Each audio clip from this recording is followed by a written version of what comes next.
With my rich aunt Judith, who ran a successful luxury jewelry brand. After having her daughter Riri, she couldn't have any more children, so she adopted me as a baby. My aunt loved to spoil me, but deep down I always wondered if it was because she truly cared or because she felt sorry for me.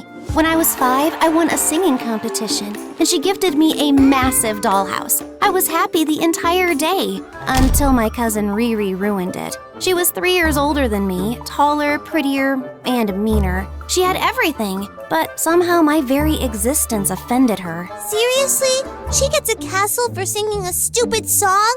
Meanwhile, I asked for a bathtub filled with melted chocolate, and you said no. Riri, first you wanted a voice-activated mirror that only gives compliments, then a tiara for your dog, and now a chocolate bathtub? And I told you, she's special. Be smart like her and ask for something reasonable. First of all, a voice-activated mirror that only gives compliments is actually a brilliant idea, especially at my age.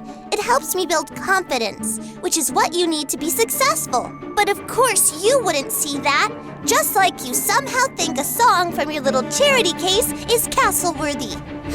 The words stung, but I pretended they didn't. My aunt always told me to ignore her, but it was hard when she made it her life's mission to make me feel small. I used to always ask about my mom. I only had one picture of her holding me, and I kept it with me everywhere I went, folded, worn, and almost falling apart. When I got older, things only got worse. By 5th grade, I had stopped growing. At 4'11", I was the shortest kid in school, and people noticed, not in a good way. Sometimes it made me so frustrated that I avoided everyone and spent time alone. My aunt would check on me, but I didn't want to burden her any more than I already did. It was enough that she had Riri as a crazy daughter. You're like my daughter, Isabel. You can tell me anything. Like. She said like her daughter. I knew she meant well, but somehow that one little word stuck with me. One time, our school took us to an amusement park. I was sitting alone when the new girl Daphne walked up to me. She was tall, confident, and way too friendly for my liking. Why are you just sitting here like a statue? Come on, it's a field trip. Act like it. Thanks for the motivational speech. Now get to the point. Jeez, someone's cranky. I'm just asking if you want to go on a ride with me. I don't feel like going alone. We got in line, and I was nervous but excited until the ride attendant stopped us. Sorry, kid, you don't meet the height requirement. Maybe get your mommy to ride with you. I wanted to disappear. She's with me. I'm her older sister, and I'll make sure she's safe. The attendant gave us a look, then shrugged and let us in. Seriously? This is your brilliant plan? You're welcome, short stack. From that day on, Daphne and I grew closer. We became BFFs, and it was amazing having her around, especially with Riri constantly making my life miserable.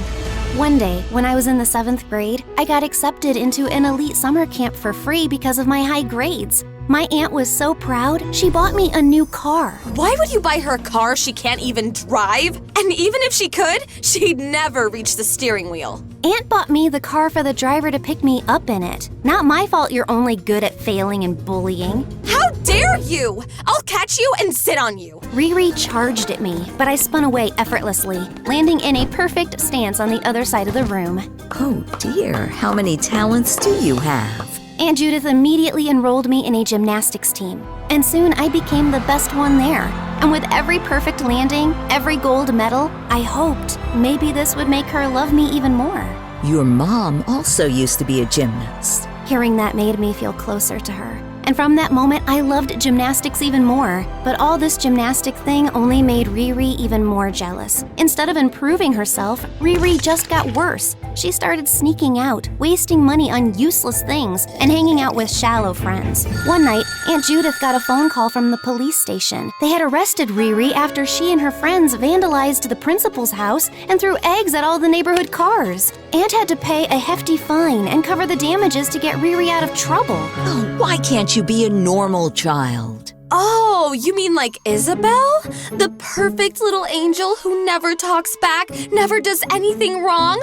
Why don't you just adopt her and finally get rid of me? Hey, don't talk to Auntie like that. She loves you. You just refuse to act like a daughter. Shut up! No one's talking to you. This is between me and my mother, you charity case! That's enough, Riri. I have given you enough chances, and you've always disappointed me. And what about you? You got her home and forgot about me. I'm done being a second fiddle in my own house. I'm going to that fancy boarding school in France. Go ahead, let Isabelle call you Mommy instead. Aunt and Riri had a huge fight, and after a few days, Riri left for boarding school in France. I knew Aunt loved me, but I also knew no matter what, she would always love Riri more. And that was okay. Riri was her real daughter after all. Aunt tried to hide her sadness, but it was clear she wasn't happy that Riri left. I guess this is what they mean when they say a parent's love is unconditional, even when their child doesn't deserve it. At least I had Daphne around, but things at her house weren't great. Her dad was unemployed, yet he'd go missing for days and then come back like nothing happened. Her mom worked 2 jobs just to make ends meet. You know what annoys me? Not just that my dad is a useless human being, but also a liar. He keeps bragging about having another family. We know it's all nonsense, but it still hurts. I just wish Mom would finally stand up to him and leave him for good. She's incredible and doesn't need him. Yeah, that sucks. Wow, that's all you've got? You're terrible at this, you know that? Hey, I've told you 100 times already, and here I am saying it for the 101st time. Just come live with me. Aunt Judith already agreed. She likes you and thinks you're a good kid. She'd think anyone is a good kid compared to the airhead she gave birth to. One day, when I was in 9th grade, my aunt told me she had to go on a business trip for an entire month. I tried to convince her to stay, but she wouldn't change her mind. Isabel, this is a huge opportunity for me. I can't miss it. Besides, you're a responsible kid. You can have Daphne stay over, and I'm sure you two will have the best time. That night, I slept next to Aunt Judith because I knew I was going to miss her a lot. A few days later, Daphne came to stay with me. One afternoon, while we were chilling in the living room, someone knocked on the door. I opened it and saw a beggar standing there. She had a scarf wrapped around her and wore oversized sunglasses. But something about her felt weirdly familiar. Oh, dear. God gave you a big mansion, not because you necessarily work harder than everyone else, but because luck was given to you. Keep passing on His goodness, and He will give you more. A few coins is all I ask to feed my children. Yeah, sure. Wait here. Would you be a dear and let me in? I've been walking since morning. Just a moment of rest, and that's all I ask. I won't forget this favor. I'll keep you in my prayers, always. I didn't see the harm, so I let her in. Halfway up the stairs, I suddenly remembered I'd left my purse downstairs. I turned back, and there she was, standing by the entryway, grabbing a crystal diamond decoration off the side table and shoving it into her bag. Hey, what are you doing? Hearing my shout, Daphne rushed out from the living room and grabbed the woman's wrist, stopping her mid-motion. I ran down and yanked off her sunglasses and scarf. Mom? I can explain. I didn't know this was your friend's house. I swear. But still! Mom, you're a thief! How could you do this? I'm not a thief. I ask rich people for help. And sometimes I take a little. So what? They won't even notice. Oh my god! Is this your side job? Or is this the whole job?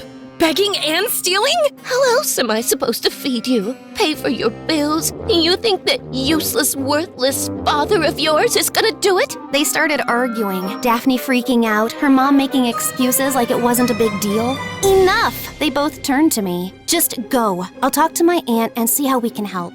Daphne's mom scoffed, grabbed her bag, and stormed out. You don't have to do anything for us. I'll leave for now. Then she was gone. That night she sent me a message. Things at home are chaotic. I'll talk to you in a few days. I didn't see her for days. I understood her though. I would never have judged her. I didn't want to pressure her, so I gave her space. At least I still had my aunt, and I was FaceTiming her almost every night. But one night, no matter how many times I called, she didn't answer. I remembered her assistant's number, so I called. She told me they had been searching for my aunt since that morning when she left on her private jet for a short domestic flight. They had lost all contact with the crew and suspected that something had gone wrong. My heart dropped. I kept praying for her safety, but a familiar fear crept in. The same hollow, aching feeling I barely remembered from when my mom was gone. Except this time, I was old enough to understand the weight of it. The next day, I heard the doorbell ring. Miss me, cousin? Riri had just moved back into the mansion like before. But what about your school? It's my last year, and I wasn't feeling like finishing it. Also, I heard about Mom, so I came to be by your side, cousin. How did you hear about Aunt Judith? In case you forgot, I am her daughter. We talk. And her assistant told me the same thing she told you, so I immediately booked a flight and came here. Oh, by the way, I brought a gift.